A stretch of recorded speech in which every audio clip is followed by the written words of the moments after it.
Ayun na nga, kung balak mo bumili ng Honda Click 125, kailangan malaman mo to, mga unang issue niya na mararamdaman mo. Kung hindi ka sanay sa ganitong issue, is maninibago ka. Kaya dapat alam mo to, mga boss.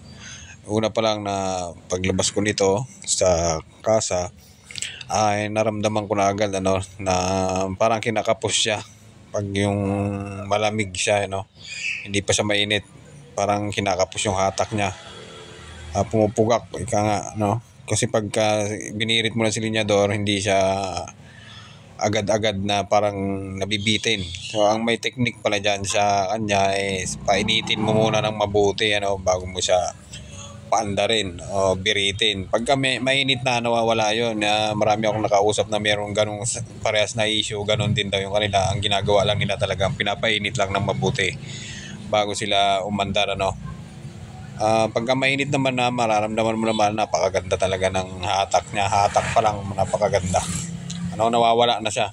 Kumbaga sa umpisa lang talaga, lalo pagka malamig pa yung makina. Ganun talaga yung nangyayari. Ayos na ayos, goods na goods. Kaya pa hinihintay mo? Kumuha ka na rin.